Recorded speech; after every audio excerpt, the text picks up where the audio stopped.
Good day all, and welcome to the YouTube channel for DNC HR Solutions.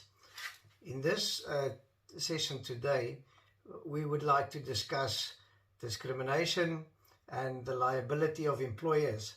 Now, we all know in South Africa that racism and discrimination and sexual harassment is very serious, taken very seriously in the workplace, and there have been numerous cases where the courts have actually ruled that it is almost expected that in cases like this, employees should be dismissed. But what about the liability of employers in these types of instances? Let's look at what the Employment Equity Act says. In Section 60 of the Employment Equity Act, it reads as follows, in terms of liability of employers. If it is alleged that an employee, while at work, contravened a provision of this Act, or engaged in any conduct that, if engaged in by that employee's employer, would constitute a contravention of a provision of this Act, then the alleged conduct must immediately be brought to the attention of the employer. The employer must consult all relevant parties and must take the necessary steps to eliminate the alleged conduct and comply with the provisions of this Act. So in my understanding, if it is required that you need to dismiss an employee and or act severely against employees to eliminate this action, then that is what is required of you as an employer. Let's look at some case law in this regard. NUMSA, on behalf of Baloy and others, versus O-Line. This was a 2019 case where the CCMA was asked to or required to rule in this case and had to determine the issues. The background to this case was that the CEO was the CEO caught employees that were playing cards during working time. He obviously reprimanded them, then they proceeded to a disciplinary hearing where they were issued with a final warning.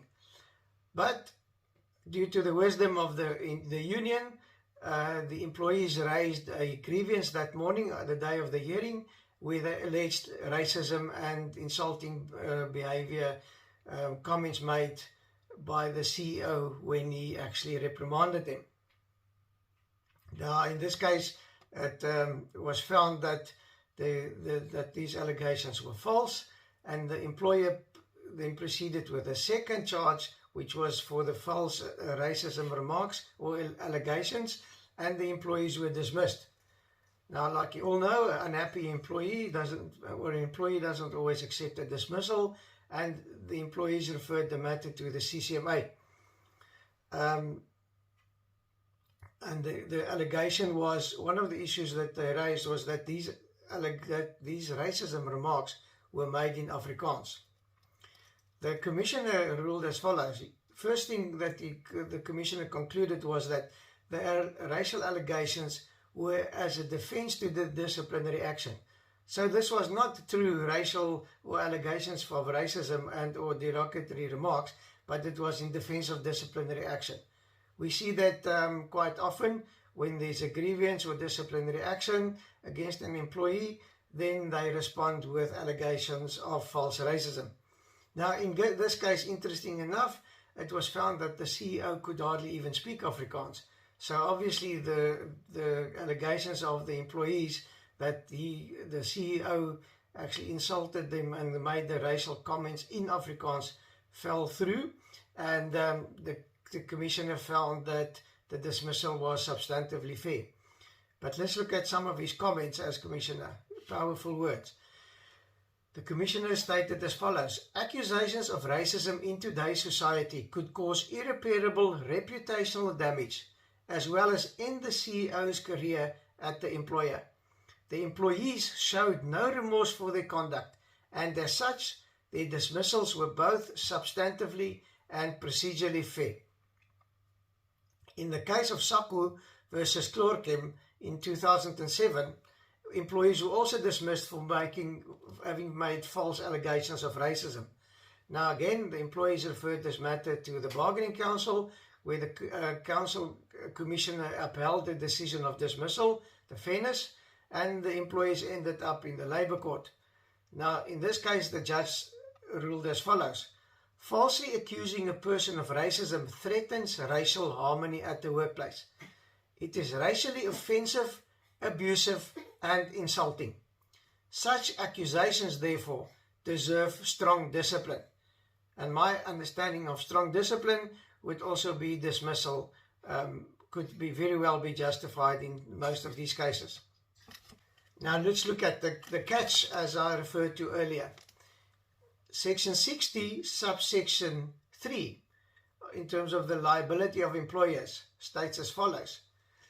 If the employer fails to take the necessary steps referred to in subsection 2, and it is proved that the employee has contravened the relevant provision, then the employer must be deemed also to have contravened that provision.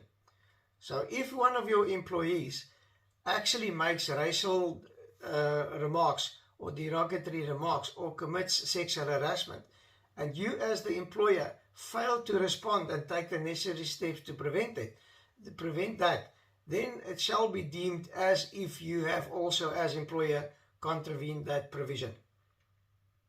Let's look at some case law in this regard.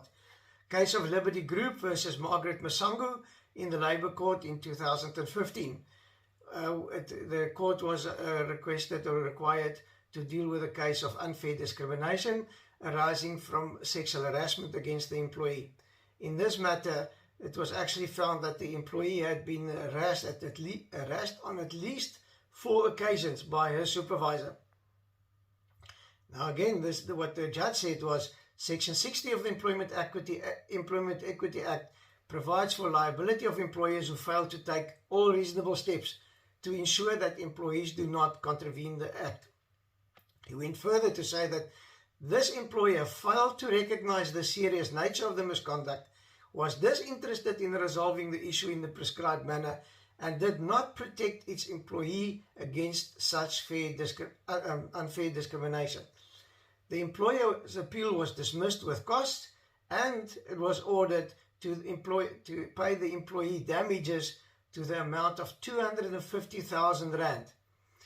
Expensive lesson learned by that employer for protecting or trying to protect one of its managers.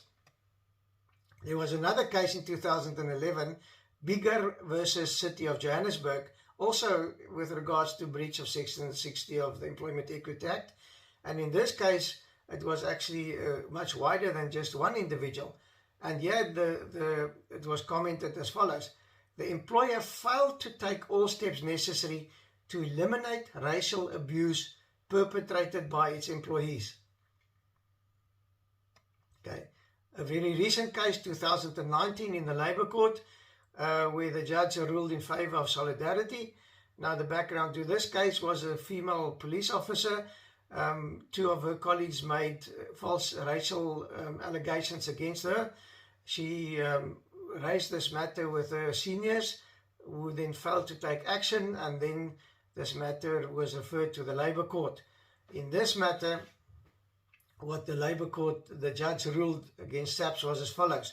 SAPS were ordered to pay compensation for allowing this female officer to be subjected to unfair discrimination, as well as for failure to take action under the Employment Equity Act.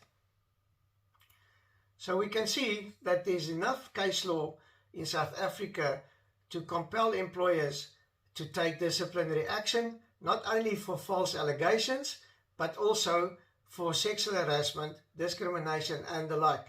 And should an employer even consider protecting one of his managers or of his employees and not taking action against these types of transgressions, that employer is deemed to have committed the same transgression. And like we saw in these examples today in the case law, that can be a very costly affair. So fellow practitioners and employers, let's not take this lightly. Let's not think we're going to let's not even try to protect employees in our companies that commit these transgressions. A mere slap on the wrist for an employee who has committed one of these serious transgressions can be a very costly affair for you as an employer. that is all for this video. I hope you enjoyed. Please leave your comments on the email address. You can reach us there. Any comments any questions, if you need assistance from us, you are welcome to contact us on that email address. And if you enjoyed this video, once again, please press the like button or the subscribe button. I hope you enjoyed this video, and looking forward to seeing you in the next one.